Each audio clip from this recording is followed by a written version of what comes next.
આજના યુવાનોને ડાયરાનો રંગ અને ડાયરો સાંભળવો ગમે છે, ત્યારે આવો ડાયરો એટલે શું? ભાતીગળ ડાયરો.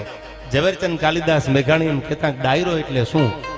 ચૌધરી સાહેબ અભણ બોલે ને ભણેલો સાંભળે એનું નામ ડાયરો. ગામડું બોલે અને શહેર સાંભળે આનું નામ ડાયરો.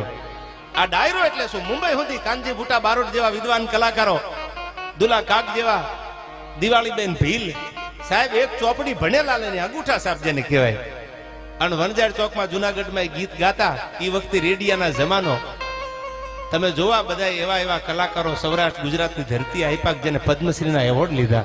ખાલી એવોર્ડ નહીં પણ એવી જેને દુનિયામાં આગવી ઓળખ ઊભી કરી. આનું નામ ડાયરો. અને આવા ડાયરાના માધ્યમથી આપણે મળ્યા છીએ લોક સાહિત્યની પરંપરાની વાતો કરવા.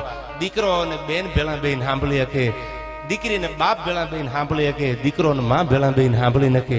એવું જો કોઈ અટાણે મારી ધ્યાન મુજબ રમેશલાલ કોઈ હોય તો આ ડાયરો એક જ એવો છે કે હવે આમાં આખું ઘર ભેળા થઈને સાંભળે. ને અટાણે તો ચેનલો એવી આવે છે કે બાપ દીકરી ભેળા બેઠા ને બંધ કરવી પડે ટીવી, એવી તો ચેનલો આવી ગઈ. છતાં બધા ભેળા બેહી અને આપણે માણીએ છીએ આનું નામ ડાયરો. અભણ બોલે અને ભણેલો સાંભળે. મેઘાણી એમ કહેતા ગામડું બોલે ને પાછું શહેર સાંભળે. ઠેઠ મહાનગર સુધી ડાયરા ક્યાં છે? એવો આપણા ડાયરાના માહોલથી માને આપણે વંદનાથી, એના ગુણગાન, એના દુહાન છંદથી માને આપણે યાદ કરી અને કાર્યક્રમના દોરને આગળ વધારો છે. અમારા સૌરાષ્ટ્ર કાઠિયાવાડમાં આને ઘોળ કર્યો કહેવાય. પછી બહુ જાજા ભણેલા ડિગ્રી લીધેલા એમ કે એકચ્યુઅલી આ પૈસા ના ઉડાડ્યા, અને ઉડાડ્યા ન કહેવાય. ઉડાડ્યા શબ્દ ન્યા વપરાય. મુંબઈના બિયર બારમાં ઉડાડે અને ઉડાડ્યા.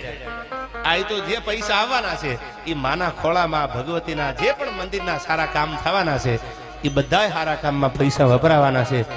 આયા કોઈ નાનો કોઈ મોટો નથી. આ તો માના ખોળામાં માના બધાય દીકરા હરખા હોય. ગરીબ હોય તો ભલે અને અમીર હોય તો ભલે.